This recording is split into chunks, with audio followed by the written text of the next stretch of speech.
A journey of boundless passion in search of solutions to problems rooted in human greed. The world has fallen apart for the victims of the human greed. Nobody was ready to help us out. One day things reached to such a point that I thought it was better to end this life. There was no rain and no employment opportunity. We had no idea if and when we could find our next meal. In such a dire state, suicide seems to be the only option for a farmer. We were totally shaken, worried about our very survival. Is it possible to mend this hapless situation? Utilizing the strength emitting from the very problems, can we convert the cries for help into smiles of satisfaction? Obsessed with a desire to fulfill her dream of finding solutions, she created her own trail for the journey. Initially, she was alone in this journey. The surrounding devastating reality awakened her compassion. At the tender age of 13, pushing aside the cozy cocoon of transient pleasures, she vowed never to marry and decided to devote her life for the eradication of poverty, exploitation, illiteracy and superstition amongst the people in the land of her birth. Mahatma Gandhi's grand dream of self-sufficient, prosperous villages was her vision. This vision opened the way to hope, gave her the will to carry on her crusade. It was the source for defeating the despair at every step. Let's join this miracle worker in her journey and experience that unbelievable transformation.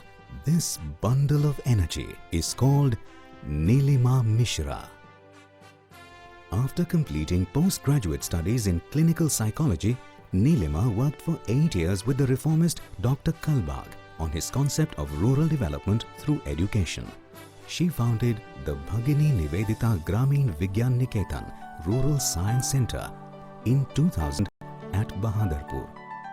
She soon attracted a team of energetic, dedicated associates with faith in her vision.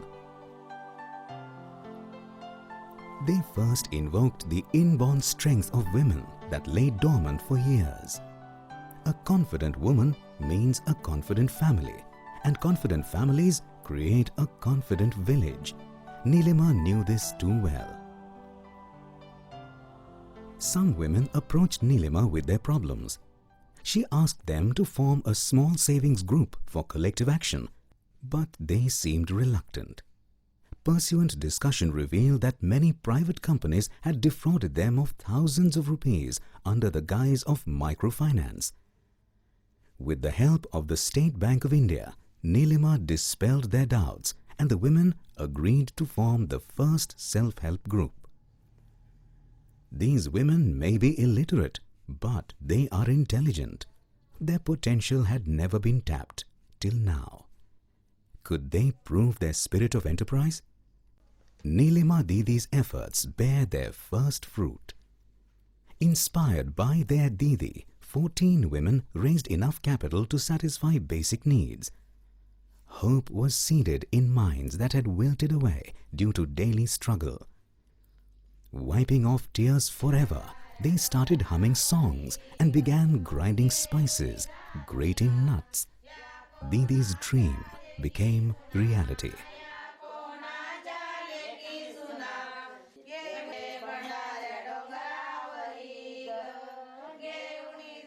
14 of us pitched in 200 rupees each and collected 2,800 rupees in total. We used this amount to buy raw material from the nearby town of Parona. Over a period of 15 days, we processed the raw material into 33 different food items, including variety of laddus, chikki from peanut and sesame seeds, lemon and chili pickles, different kinds of papads, and so on. We did some calculations.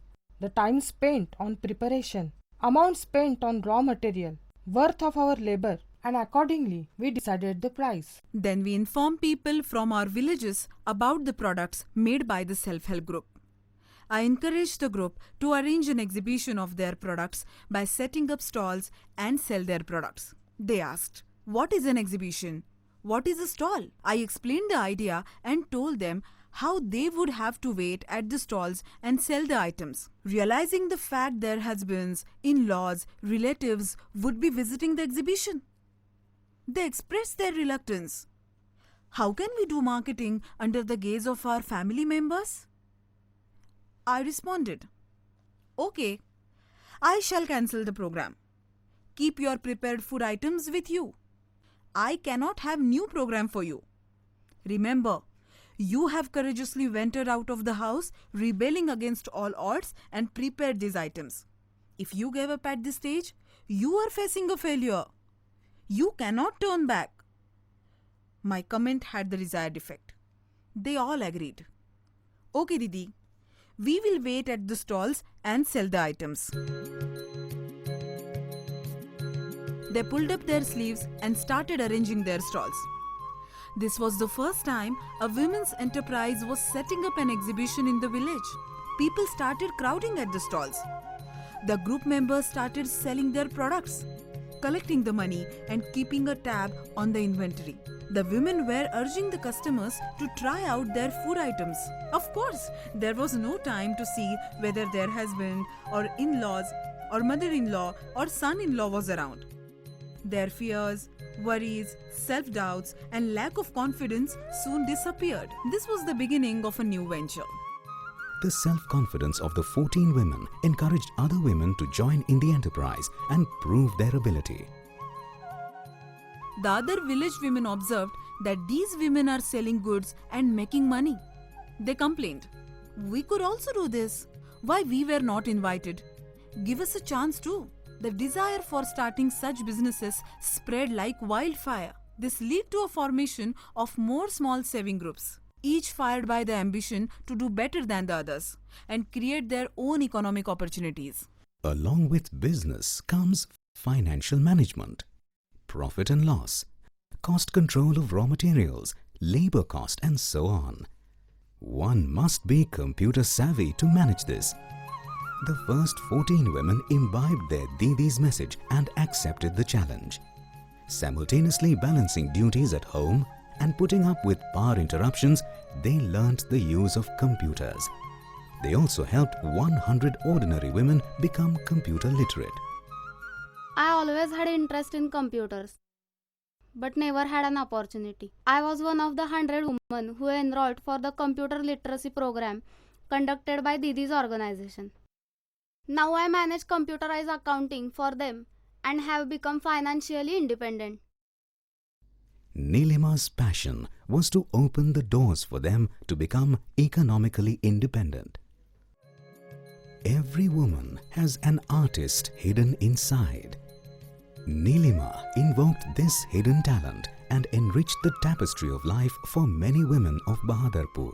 She challenged these women. What else could your hands do apart from applying cow dung to walls and floors? Fast came the reply, "We can do beautiful embroidery." Nileema was overjoyed with the confidence of the women and she was ready to accept new challenges. Around the same time, Annie Godfrey came to meet us along with 9 foreigners. They were interviewed with the sight of rural women engrossed in learning embroidery. Annie said, "Hey, I am a designer. I can give work to these women. However, I need quality production." Annie was very impressed with their creations. She offered them work on the express condition that they will have to maintain the quality of their output. To make the best of this opportunity, Nileema gave them a pilot project of making letterboxes. While working on the project, she imbibed amongst these women the importance of deadlines and management principles of targets, teamwork, quality and consistency. Afternoon at Bahadarapur, then and now. What a difference! Afternoons that were filled with idle chatter became income-generating embroidery sessions. Work was the only alternative for these women. During the embroidery project, I organized a Sankranti celebration and invited some foreigners along with Annie. 12 visitors lined up in a row. The women presented a letter box to each of them. Annie was full of praise for the designs on the boxes and decided to give work to the women. Nileema, who inspired me so much, we thought, how can these unskilled ladies actually right away make something that we could export to the West? So we started with very small motifs that we actually gave them to